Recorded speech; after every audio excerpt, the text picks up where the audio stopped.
अस्सलाम वालेकुम स्कॉलर्स, क्या हाल है? उम्मीद है आप खैरियत से होंगे। Scholars, welcome to the academic insights with doctor Mohammad Parvez. आज की हम इस एपिसोड में देखना ये चाहते हैं कि हाउ टू कैलकुलेट डिपेंडेंट और paired samples T test by using Jamovi. First of all हम देखेंगे कि ये वीडियो आप क्यों देखें, क्योंकि by the end of this episode learners will be able to understand the concept of dependent sample T test, explain the basic assumptions of dependent sample t-test, learn how to calculate effect size in dependent sample t-test, use Jamovi to calculate dependent sample t-test।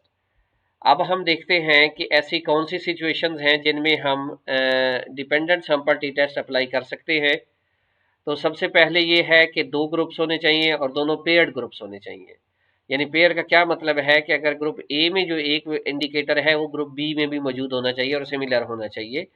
Dependent variable जो है वो आपस में dependent variable जो है वो continuous होना चाहिए। उसके बाद data should be approximately normally distributed in each group की बजाय यहाँ पर ये है कि जो डिफरेंस है, मीन डिफरेंसेस के दरमियान स्पेशली नॉर्मेलिटी पाई जानी चाहिए। तो अब हम देखते हैं कि इसको जमोवी के अंदर हम कैसे अप्लाई कर सकते हैं। आइए तो चलते हैं हम जमोवी की तरफ और जमोवी में देखते हैं कि ये कैसे अप्लाई हो सकता है।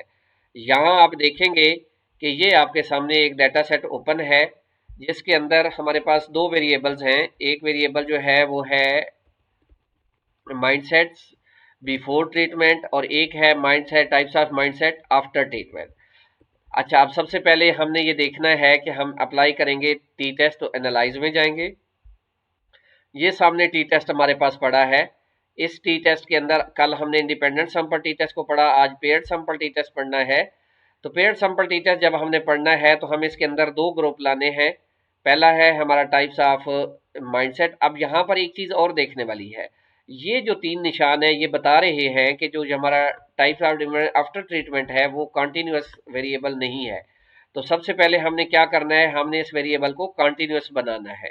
क्यों कंटिन्यूस बनाना है? क्योंकि ये हमारी बेसिक अजम्पशंस है। तो आइए हम वेरिएबल्स पर पहले चलते हैं और इसको कंटिन्यूस बनाते हैं। कंटिन्यूस बनाने का तरीका बता देता हूँ, बड़ा सादा सा है कि यहाँ से आप देखें, ये आप इसको टाइप्स ऑफ माइंडसेट पर क्लिक करेंगे, इधर एडिट पर जाएंगे तो यहाँ से हम इसका कंटिन्यूस बना लेंगे। पेयर सैंपल टी टेस्ट पर क्लिक किया तो ये दोनों वेरिएबल आप देखें हमारे पास इकट्ठे आ गए। तो हम इन दोनों को बारी बारी भी इकट्ठा इधर ला सकते हैं और इकट्ठा भी इधर ला सकते हैं। जो ही हम इधर लाए तो ये हमारे पास रिजल्ट्स आ गए हैं। ये देखिए टाइप्स ऑफ वेंडिसाइड, ये दोनों हमारे वेरिएबल्स हैं और ये हमारे पास स्टैटिस्टिक। अच्छा, यहाँ मैं बताता चलूँ कि यहाँ टी वैल्यू जो है उसको स्टैटिस्टिक से ज़ाहिर किया जाता है। तो जब आपने इसको इंटरप्रेट करना है तो यहाँ टी वैल्यू ढूंढनी है, तो टी वैल्यू ये स्टैटिस्टिक के नाम से होगी। डिग्री ऑफ फ्रीडम है डी एफ, जैसे कि 150 इसमें टोटल नंबर ऑफ रिस्पोंडेंट्स है, तो यहाँ डी एफ का फार्मूला n-1 होता है। ये पी वैल्यू है जो लेस देन 0.005 है। इसको इंटरप्रेट हम बाद में करेंगे इंशाल्लाह किसी और वीडियो में। आगे हम देखते हैं कि अगर हमने इसमें और कोई चीज़ ऐड करनी है, जैसे मीन डिफरेंस ऐड करना है, तो ये मीन डिफरेंस भी हमारा यहाँ आ जाएगा। अगर हम इसके अंदर इफेक्ट साइज, जो मैंने कल बताया था कि इसकी बहुत बड़ी एक करेक्टरिस्टिक्स है, इफेक्ट साइज को देखना है तो यहाँ पर हमारा इफेक्ट साइज भी आ जाएगा। अगर हम इसके अंदर डिस्क्रिप्टिव्स भी लाना चाहते हैं तो ये हमारा डिस्क्रिप्टिव का टेबल भी आ जाएगा, जिसमें हमें पता चल जाएगा कि ग्रुप ए में ग्रुप बी में कितने कितने हैं। अच्छा, अगर हम इसकी देखना चाहते हैं अजम्पशंस, तो ये नॉर्मेलिटी चेक हो जाएगी।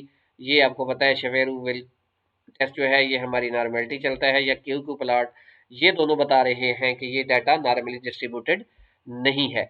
अब डाटा जब नॉर्मली डिस्ट्रीब्यूटेड ना हो तो फिर हम क्या करते हैं, इस पर एक अलग वीडियो बनाऊंगा जो मैं आपको बताऊंगा इंशाल्लाह कि फिर हम क्या करते हैं और उस नॉर्मेलिटी को कैसे ख़त्म करते हैं। तो उम्मीद है कि आपको ये समझ आ गई होगी। अगर इसमें कोई क्वेश्चन हो तो आप मुझसे पूछ सकते हैं। Thank you for watching.